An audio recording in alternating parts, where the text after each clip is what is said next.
जय श्री राम मेरे सिंह राशि के प्यारे जातक जातिका, मैं हूं आपके साथ आपका अपना डॉक्टर राज मिश्रा। अप्रैल आ रहा है, जीवन परिवर्तन करने आ रहा है, बहुत सारे ग्रहों के योग को बनाने आ रहा है। अष्टम भाव में इस बार अप्रैल में आपके 5 ग्रह एक साथ बैठेंगे। 5 ग्रह एक साथ बैठेंगे। ज्योतिष शास्त्र में यह कहा गया है कि जिसके कुंडली के अंतर्गत 5 ग्रह उच्चस्थ हो जाएं वो राजा होता है। भगवान राम की कुंडली में 5 ग्रह करीब उच्चस्थ है, उससे ज्यादा उच्चस्थ है, तो वो व्यक्ति राजा हो जाता है। लेकिन आपके कुंडली में उच्चस्थ नहीं हो रहे हैं। नवम अष्टम भाव में 5 ग्रहों का योग बन रहा है और साथ में राशि स्वामी भी अष्टम भाव में जा रहे हैं। आखिर इसका क्या प्रभाव पड़ेगा आपके जीवन पर? एक और चीज होने जा रही है। आपके राशि में एक तरफ केतु गोचर करने वाले हैं अप्रैल में, एक तरफ मंगल गोचर करने वाले हैं नीचस्थ, यानी लग्न 2 पापक ग्रहों के बीच में बैठी जाएगी। तो ऐसे कंडीशन में आखिर क्या होगा अगर हम देखें अप्रैल महीने में आपके लिए, इस पर चर्चा करेंगे। लेकिन उससे पहले आपको जानकारी दे दूं, यदि आप श्री राम कथा कराना चाहते हैं, कराना चाहती हैं, श्री शिव महापुराण की कथा कराना चाहते हैं, कराना चाहती हैं, या श्रीमद् भागवत कराना चाहते हैं या कराना चाहती हैं, तो आप मेरे साथ संपर्क कर सकते हैं, इस कार्यक्रम को करा सकते हैं। मैं एक बात आपको और कह रहा हूं, रात को 9 बजे, दोपहर को 12 बजे लाइव आता हूं।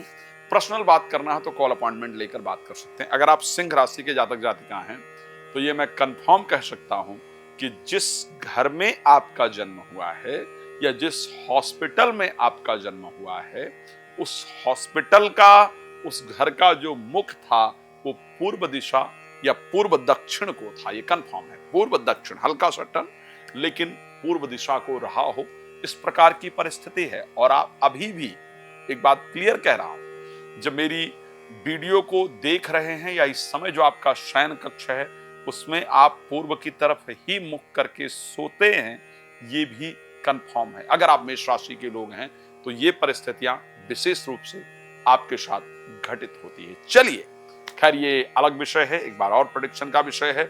लेकिन आपको बता दूं कि आपके लिए अप्रैल में क्या खास रहने वाला है, क्या परिस्थिति है।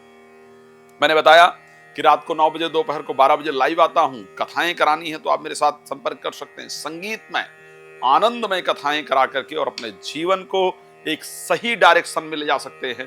सनातन धर्म को एक नई ऊंचाई आप दे सकते हैं। सनातन धर्म की वृद्धि के लिए आप कार्य कर सकते हैं।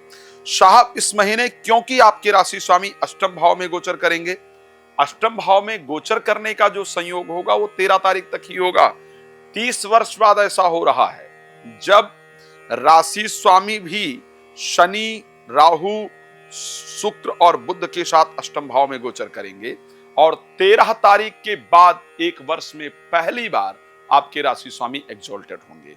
बहुत सारी अच्छी चीजें होने वाली हैं। एक तो 13 तारीख के बाद आपको नेम मिलने वाला है, आपको फेम मिलने वाला है, बिकॉज राशि स्वामी एक्सॉल्टेड हो जाएंगे तो नाम मिलेगा, पहचान मिलेगी, नए लोगों से आपके अच्छे संबंध होंगे, आपको प्रसन्नता प्राप्त होगी, रुके हुए कार्य आपके बनेंगे और धार्मिक चीजों की तरफ आपकी रुचि बढ़ेगी। तो दुनिया किस चीज के लिए ज्यादा परेशान होती, थोड़ा नाम हो जाए, थोड़ा लोग जान जाए, थोड़ा नेम फेम मिल जाए, ऐसा लोगों का रहता है ना, चिंता रहता है। तो वो वाली जो आपकी चिंताएं हैं, नेम फेम प्रसिद्धि इत्यादि जो है, वो जीवन के अंदर प्राप्त होगी। एक बात और कह सकता हूं, अगर आप मेरे सिंह राशि के प्यारे जातक जातिका हैं, इस महीने में आप धार्मिक यात्रा जरूर करेंगे, ये कंफर्म है। इस माह में आप धार्मिक यात्रा निश्चित रूप से करने वाले हैं, इसको ध्यान रखिए। अच्छा, अब आखिर क्या क्या सावधानी की आवश्यकता है, नौकरी में क्या रहने वाला है? तो नौकरी में क्योंकि राशि स्वामी एक्सॉल्टेड, क्षमा चाहूंगा, 10th लॉर्ड एक्सॉल्टेड है, शुक्र जो है 8th हाउस में, इस महीने एक नई शुरुआत होने वाली है। बहुत दिन से जो प्रॉब्लम चल रही थी व्यापार को लेकर के, समझ नहीं आ रहा था कि आखिर मैं करूं क्या, तो इस महीने एक नया बदलाव, एक नई शुरुआत का योग है। वो बदलाव होगा और उस बदलाव से आपके जीवन में एक अच्छी सफलता भी जरूर प्राप्त होती हुई नजर आ रही है।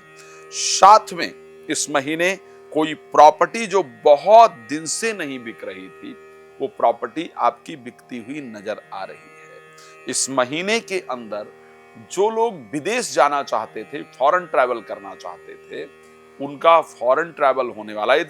आप सिंह राशि से हैं तो आपका स्थान परिवर्तन इस महीने जरूर होने वाला है, ये मैं आपको बता सकता हूं। चलिए अब बात कर लेते हैं स्पेसिफिक चीजों, कुछ आपने अच्छी चीजें बताई, कुछ खराब है। स्पेसिफिकली क्या रहेगा, स्वास्थ्य कैसा रहेगा? तो 13 तारीख से पहले हेल्थ को लेकर के अच्छी परिस्थिति नहीं होगी। 13 तारीख के बाद आपका हेल्थ बिल्कुल अच्छा रहेगा। वेल्थ को लेकर कैसा होगा?